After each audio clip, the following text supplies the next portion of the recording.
I have to do it. Second part, Africa. He says, again, this is the same prophecy from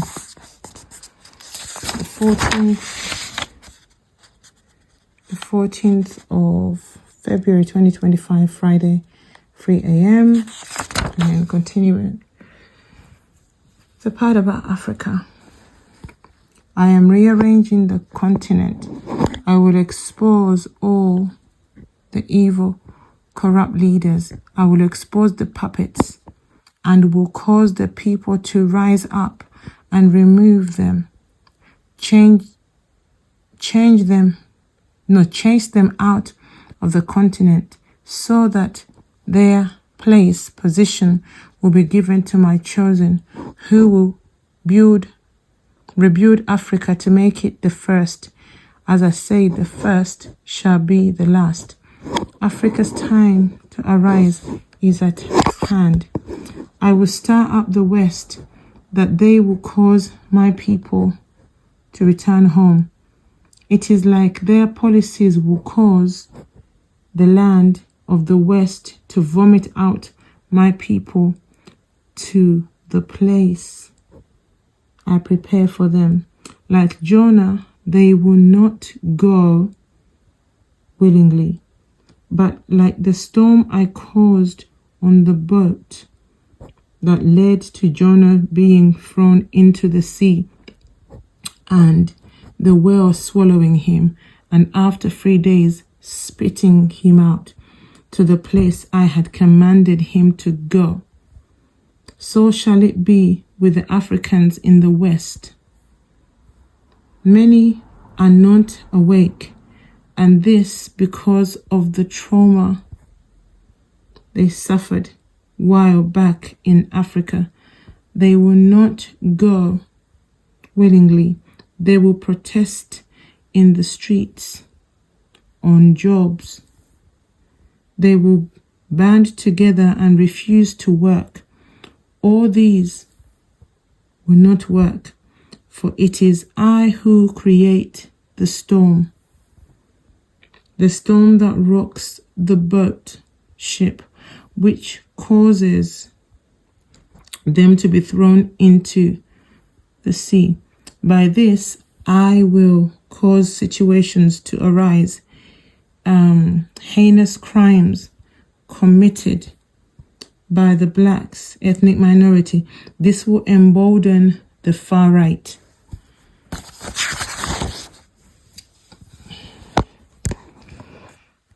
This will embolden the far right parties and groups in the land, which will then create policies, laws, rulings, executive decisions, for they will indeed come into power.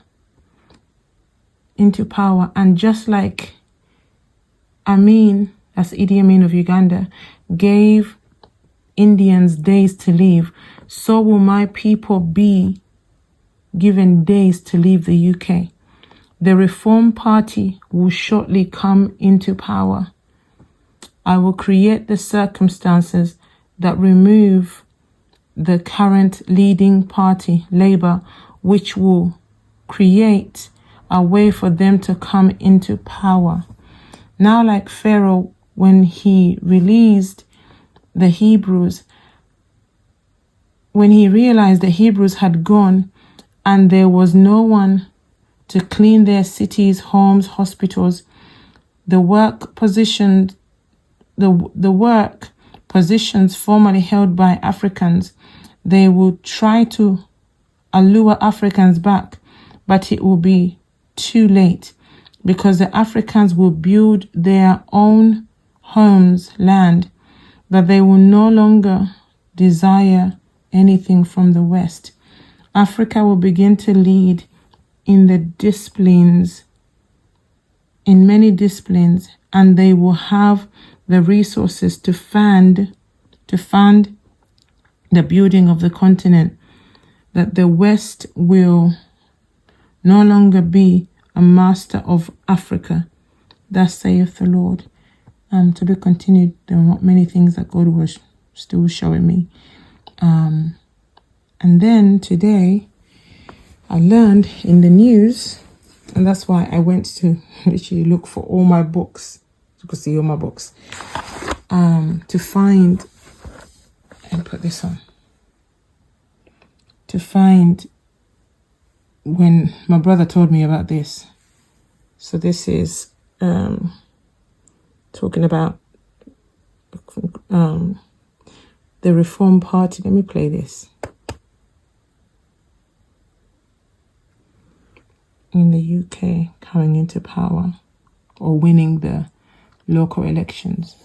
Well, it's a big political moment, but it's also a big data moment when you look at some of the numbers that we've had here. In a sense, there's three narratives intertwined here. We've got that by-election result that we heard about, first of all, in Runcorn, a massive win for Reform with an enormous swing in terms of the vote. But perhaps most striking of all, have a look at this, the majority of 6.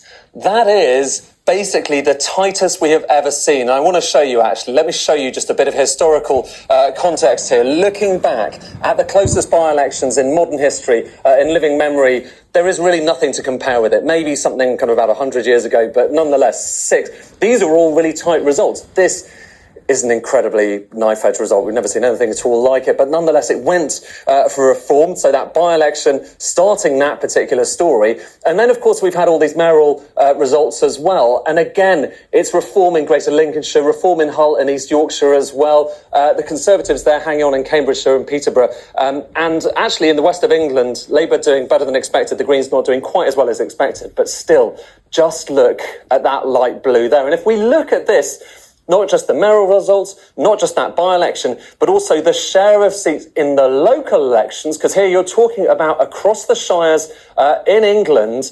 Historically, and we're going back to the 1970s here, historically, just look at how dominant the Conservatives were, and then Labour as well. So Conservatives and Labour there, really dominating with the vast majority of all of the seats that are won there. And now we have this result here. Just look at Reform there, completely tearing that apart. And if I show it in one other way, what we'll do is we'll take that and that, so the results, all of these seats for Labour and for the Conservatives, look back over history and just see how much of the share they had. And indeed, for most of history, it's been utter two-party dominance all the way through to where we are now. A complete sea change. And even 2013, which was good for UKIP, they never managed to contend with that. So that is an enormous issue. And when you look at what this might imply across the country as a whole, which we can do, because Michael Thrasher has gone through the numbers, worked out what the national estimated share would be, and it is incredibly striking. Let me just give you a bit of context to this. This is the first time that not the Conservatives, not the Labour Party have been in front here. So it's the first time that that two-party dominance of this national estimated share, going back basically in living memory, that Reform or indeed any other third party has been ahead. And just look how far ahead. 32% share versus 19% for the Labour Party, 18% for the Conservative Party, and the Lib Dems there actually up a little bit at 16%. A really striking set of results that completely changes the picture of politics in this country. Ed, thank you. So, yeah, this is, so when my brother told me, I came to find it. Let me just finish off with this part. Again, this was back on the 14th of February at 3 a.m. when God gave me this. And he said on this line, he said that the Reform Party will shortly come into power. I will create the circumstances that remove the current leading party, Labour, which will create a way for them to come into power. So I know it's only the by-elections, but if God says he's going to create circumstances that are going to bring Reform into power, then let he that has an ear hear what God is saying and do whatever you need to do to prepare for what is coming. God bless.